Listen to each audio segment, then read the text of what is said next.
greatness. Yeah, it feels like greatness. Legendary in the making. Reach out and we take it. What's up, guys? Welcome back to another episode of KozMatt's Wrestling Recap. With War Games just about 2 weeks away, Monday Night Raw was pretty good tonight. What do you think about the show, Matthew? Live from Washington, D.C. honestly was like you said before this video, people were complaining about the show. There's ups and downs to that because, number one, they are trying to make these stories work for quite some time. They're not going to put kiboshes on stuff immediately, so it's all about slow building. But we have fun doing it, and that's what matters. The way they opened the show, didn't see it coming, but I did see it coming. Cody Rhodes making his way down, basically saying he and Jey Uso were going to regain the tag titles because they had, of course, a rematch for the Undisputed Tag Team Championship against Judgment Day. Then introducing his War Games team. That's the way they felt like they wanted to open the show. So Seth Rollins out there, of course, Sami Zayn as well. Rhodes and Rollins, they kind of got into a quick confrontation before Judgment Day actually come out and interrupt. They, of course, have some pretty crazy chemistry. Seth Rollins, especially being the WWE World Heavyweight Champion. So Judgment Day basically just trades insults with both of them in the ring. Rollins says he's just pissed off. This is it. JD McDonough and Dominic Mysterio. You're going to face me and Sami Zayn tonight. I see what they're doing there. They're slowly, building towards Survivor Series.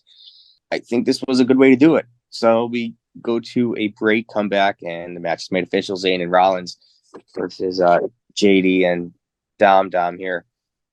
I will say the match was not bad, but man, this took up basically literally the first hour of Monday Night Raw. No joke. Sami Zayn and Seth Rollins defeating Dom, I think, and JD McDonough by disqualification.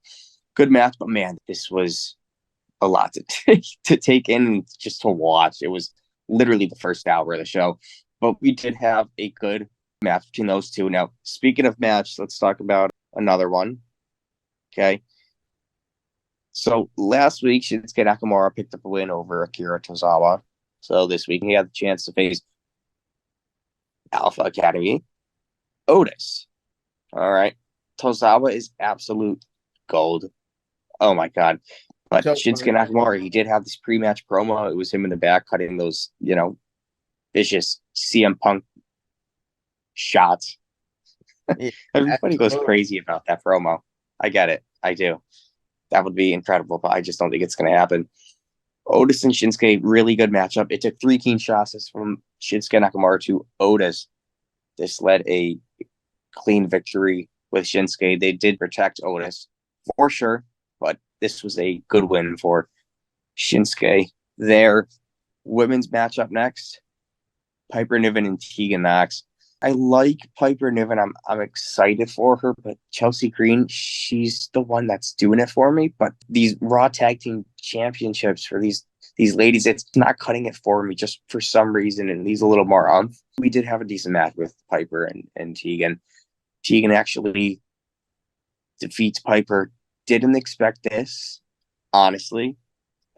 I really didn't. But it ended up being with, I think, Natalia and Chelsea getting into a fight at ringside, costing Piper in the match. But good women's action there. So for women's, if I had to guess, it was they're probably going to set up a women's tag team match at Survivor Series, probably Natalia and Tegan Nox taking on the tag team champs. So, I mean, it's not the best build in the world, but hopefully it gives the tag team division for the women some shine. Absolutely. And you know what? That deserves shine, and the mid-card deserves shine.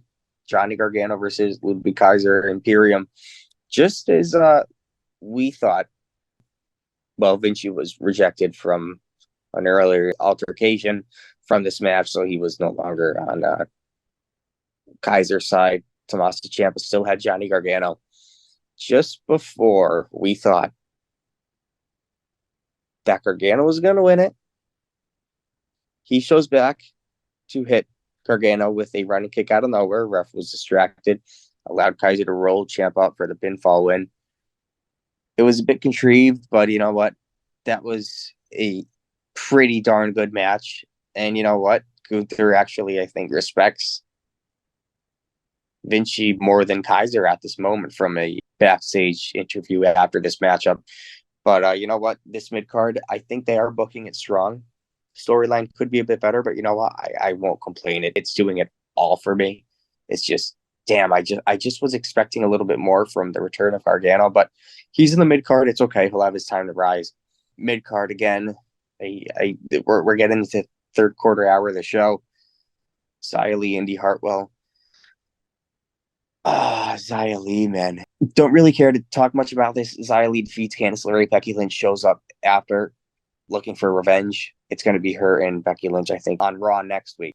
But Xia Li, she gets no reaction from the crowd from her entrance all the way to the end of the match. There's nothing until Becky Lynch showed up. Yeah, just wasn't compelling. Maybe it's just the way they introduced her first. It was just out of nowhere, you know what I mean? And her theme song, it doesn't even get you hyped up. It puts you to bed. Yeah, the crowd is definitely not behind it. That's for sure. Next up, The Miz versus Ivar. Can't complain. This was not bad from last week's Fatal 4-Way Intercontinental title #1 contenders matchup. Ended with The Miz earning himself a title shot. It was supposed to end with Ivar and Miz getting the pin at the same time, but Ricochet actually kicked out. But nonetheless, this is kind of a teaser towards what are we going to get with Gunther? Are we going to get Miz or Ivar? And man, we did get The Miz, who was playing a good job as the underdog against, of course, his bigger opponent, Ivar. Holy cow, this guy moves. Bronson Reed comes out, kind of having a closer look, taking a glimpse. Got into an argument with Ivar earlier in the show. It made sense from the storyline perspective. Miz actually defeats Ivar here. So we certainly have some more storytelling to do. But it was a nice leveraged pinfall win using the ropes. And then after the match, Reed attacked Ivar after it was over, then hit the tsunami. We got Wade Barrett saying tsunami. I pop it every single week. It's incredible. I really appreciate how they built this up, letting the Miz stack some wins as he's heading towards Survivor Series, taking on Gunther for that Intercontinental Championship. I really hope that the Miz could be the one to take it off of him. He's got a lot of pop right now. The crowd seems to be behind him, so I say go for it. 100%. I completely agree. Main event time.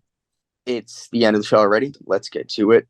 We're going to breeze right along this and head to Survivor Series in just about 2 weeks. Main event, Cody Rhodes and Jey Uso versus Judgment Day. Finn Balor and Damian Priest. Tag team championships on the line. Uso and Balor start. Nice lock up there. Let me just say, Finn Balor is constantly on his game. When him and Seth Rollins used to go one-on-one like 3-4 years ago on Raw, they would steal the show every time.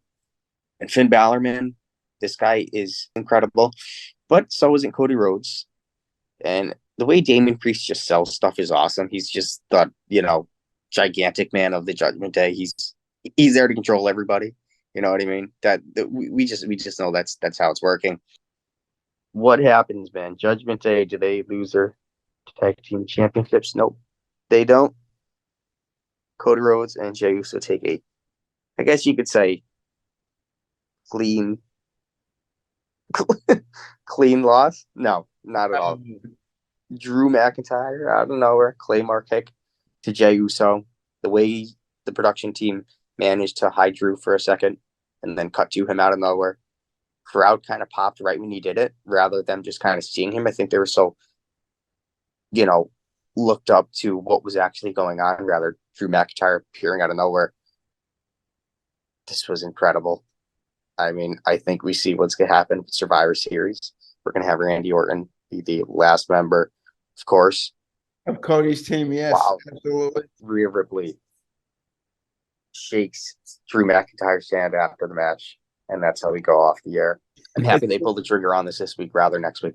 Go ahead. In the show, man. Great way. It was a little bit of a slow start for sure, but they wrapped the show up nicely as we head closer to Survivor Series.